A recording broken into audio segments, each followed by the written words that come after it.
Hello mga kaibigan, maligayang pagdating sa aking channel. Napili si Tuba Buyak-Usten bilang pinaka-sexing folk singer.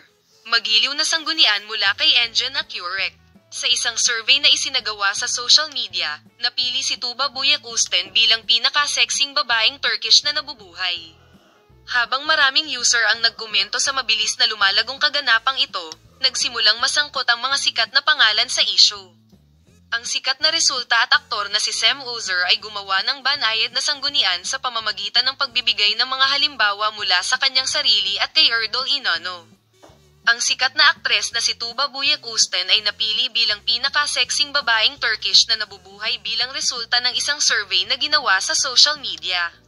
Sa kabila ng matinding interes na ito, si Tuba Buyak-Usten mismo ay nanatiling tahimik sa issue, habang ang top social media platform na XT ay lumikha ng isang mahusay na epekto at ang post na nag-anunsyo ng survey ay nakatanggap ng higit sa 12 milyong view. Bagamat mayroong maraming mga talakayan sa mga user na may mga komentong ginawa tungkol dito, ang kasikatan ng survey ay nagdala ng Tuba Buyak-Usten XTE Trending Topics list. Habang libu-libong komento ang ginawa sa unang anunsyo tungkol kay Tuba Buyak-Usten na napili bilang pinaka-sexing babae, isa sa mga pinakakapansin-pansing komento sa paksa ay nagmula sa sikat na aktor na si Engin Accurek.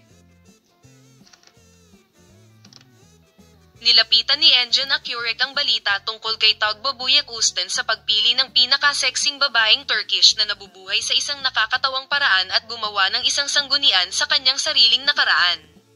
Pinaalalahanan ni Engin Accurek na kasama siya sa listahan ng mga pinaka-sexing lalaking Turkish sa nakaraan at nagpahayag na si Erdal Inanno ay nasa parehong listahan din. Ang nakakatawang komentong ito ay mabilis na ibinahagi at pinahahalagahan ng mga gumagamit ng social media.